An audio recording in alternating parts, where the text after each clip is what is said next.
If you've never been on a cruise before, I need you to stop whatever you're doing because I'm about to save you from making a very expensive mistake. There are hundreds of cruise lines out there.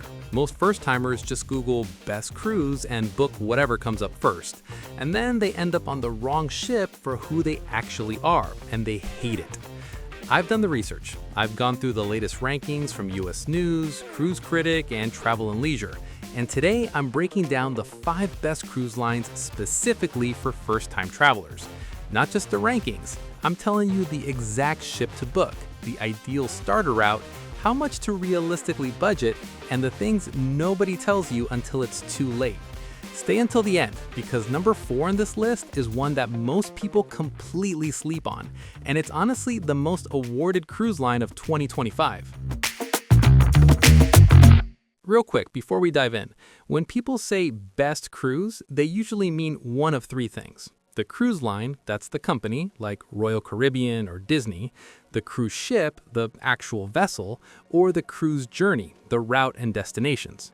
For first-timers, the cruise line is your best starting point. It tells you the vibe, the price point, who the ship is designed for. Then we layer in the best ships and best routes from there. That's exactly how this list is structured. Let's get into it. Number 1 on almost every major ranking for first-time cruisers, Royal Caribbean. And honestly, it's not even close. Here's why this is the perfect starter cruise. Royal Caribbean has 28 ships sailing to over 500 destinations worldwide. You want water parks? They've got them. Rock climbing walls? Yep. Broadway shows? Every night. Their private island, Perfect Day at Coco Cay, has been voted the best cruise line private destination by Cruise Critic for multiple years running. The reason this works so well for first-timers is simple. You cannot run out of things to do. You're not going to be bored on day 2 wondering what to try next. Everything you could want from a cruise experience exists on a Royal Caribbean ship. The ship I'd recommend for your first Royal Caribbean sailing is Icon of the Seas. It's literally the largest cruise ship in the world right now. 7 pools, over 40 restaurants, and the largest water park at sea. It's a floating city. It's ridiculous in the best possible way. For your routes, I'd go 7 nights in the Caribbean, departing from Miami or Port Canaveral. It's warm, it's beautiful, you get a private island stop, and the sea days aren't overwhelming. Perfect starter itinerary. Budget-wise, you're looking at mid-range. Interior cabins typically start around $800 to $1,200 per person for 7 nights. The big advantage is that a lot of the onboard activities are included in your fare. Okay, number 2 is for the person who's used to nice hotels and nice restaurants and is wondering if a cruise can actually match that energy. The answer is yes, but only if you book Celebrity Cruises. Celebrity sits right in that sweet spot between mainstream and full luxury. It's part of the Royal Caribbean group, but it feels completely different. More sophisticated, better food, more attentive service. And the ships? The Edge-class ships are honestly some of the most beautifully designed cruise vessels I've ever seen. US News ranked Celebrity number 1 for best cruise line for wellness in 2026. It also came in second for best value for money, which tells you everything. Premium quality, reasonable price. The ship to book? Celebrity XL. Launched November 2025 and it's already winning awards. It has this incredible 3-story space called Eden. Part bar, part restaurant, part live performance venue that you genuinely have to experience to understand. There's also the magic carpet, this cantilevered platform that literally hangs off the side of the ship over the ocean. Wild. For routes, Celebrity shines in 2 places, the Caribbean in winter and the Mediterranean in summer. Both are destination-forward itineraries, meaning the ship is built to make the places you visit feel more meaningful. Perfect for first-timers who care about where they're going, not just the ship. Budget? Premium tier, so expect $1,200 to $2,000 or more per person for 7 nights. But here's the thing. Many Celebrity sailings include what they call always included fares that bundle Wi-Fi and drinks into the price up front, which makes it much easier to budget. Number 3 is Norwegian Cruise Line, and this one is for the person who hears cruise ship and immediately thinks of rigid dinner seatings and formal nights and being told what to do every hour. Because Norwegian basically invented the antidote to all of that. They call it freestyle cruising. You eat when you want, you show up where you want, there's no dress code, no assigned dinner time, no awkward formal nights where you feel underdressed. It's one of the most relaxed cruise experiences you can have, and for people who are nervous about the structured nature of traditional cruising, this is the answer. NCL is also one of the only mainstream cruise lines with dedicated solo cabins. They call them studio cabins. No single supplement, no paying double because you're traveling alone. That is a massive deal in an industry that notoriously punishes solo travelers. My ship recommendation is Norwegian Prima or Norwegian Viva, both newer ships with stunning design, an outdoor racetrack on the top deck, and open-air laser tag. For a first-time route, I'd actually suggest something shorter, a 3 to 5 night Bermuda or Bahamas sailing. It's the perfect way to test cruising without committing to a full week. Budget-wise, NCL is mid-range, and the real value is in their free at sea package. It bundles drinks, specialty dining, Wi-Fi, and shore excursion credits into one deal. When it's on promotion, the value is genuinely hard to beat. One heads up though, as of March 2026, standard drink packages no longer cover their private island Great Stirrup Cay. You'd need to upgrade to Free at Sea Plus, which is an extra $50 a day. Just factor that in. Okay, this is the one I told you to stay for. Number 4, Virgin Voyages.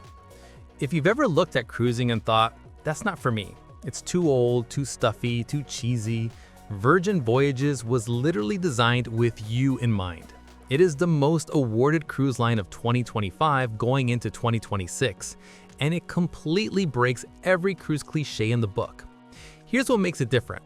Adult only, 18 plus, full stop.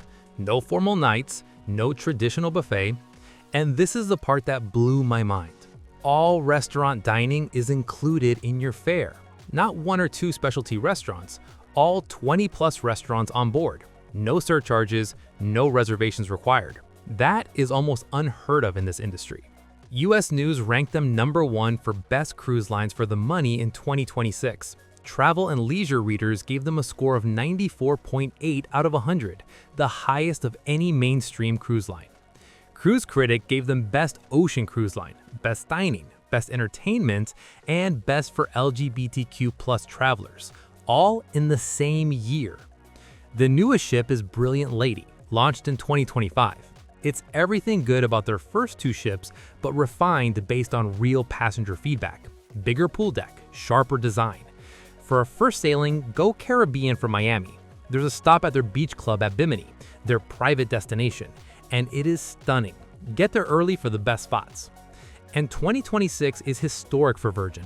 They're sailing Alaska for the first time ever.